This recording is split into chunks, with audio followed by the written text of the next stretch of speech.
So now that we started learning about all these different things we can do with Python, let's start combining this stuff to create larger projects. So in this project, we are going to have a text file already created.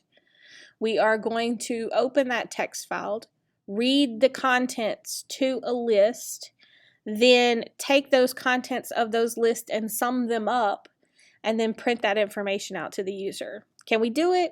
I think we can. Okay, so again, I'm using Replit. If you want to use Replit, that's fine. If you want to work along on your computer, create a text document. You can create a text file in Visual Studio Code. Just save it, or you can even create it in that little script window you get in idle.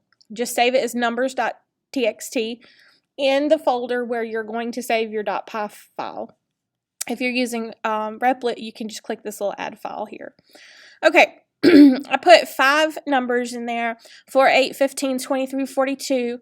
If those sound familiar to you, those are the Lost numbers, if you've ever watched Lost. Okay, let's get started.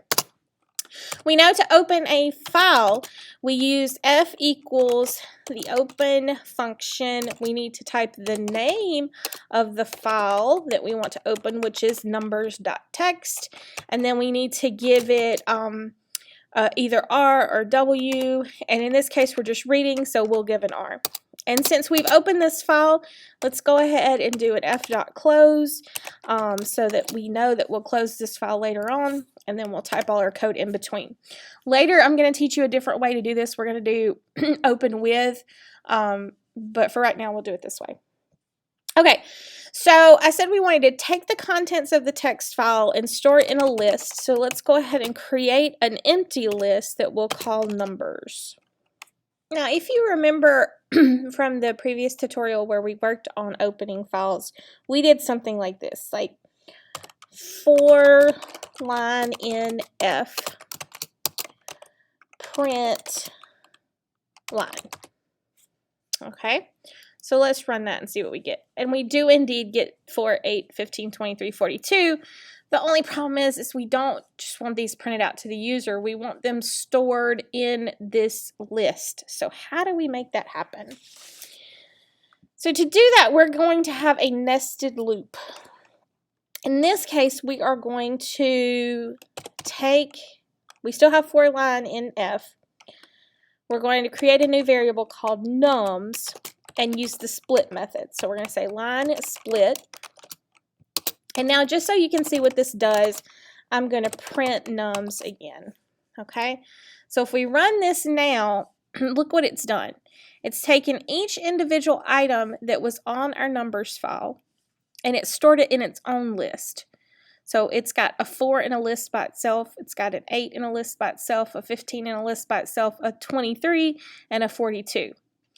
Now we need to take, and I'm going to take this statement off because we no longer need it. Now we need a way to take each of those individual lists and put them into a bigger list. So here we'll do for item in nums, and we're going to take our numbers list that's right now it's empty, and we're going to append to it. And I need to convert to an int because remember, anything that's in a text file that you're reading into your Python is interpreted as a string. Since we want to do math with this later on, we need to convert it to an int and item.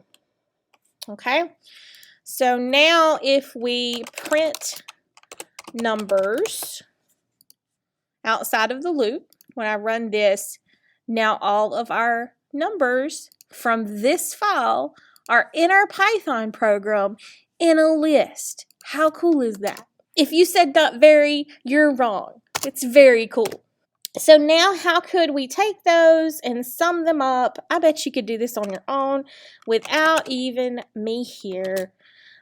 It's very similar to the last project that we did. So do I in range, take the length of numbers, our list, and sum with numbers referencing the index I. Oop, mistake. And then print sum. All right, let's run it and see if it works. And yes, it still printed the list because we still have print numbers up here, but then it also printed the sum of those numbers, which is 92. Now, one more cool thing that we could do here. Let's come up to the top of our program and let's ask the user for the file name.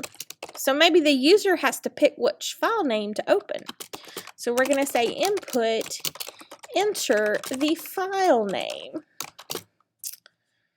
And now instead of opening this, we'll open file name. Okay, so watch this. Now when we run it, we have to enter the file name, and we have to enter the exact file name just as it is saved on our computers, or in this case in my Replit. And if I enter numbers.txt, it will execute the program and sum it up with a 92. That's pretty cool.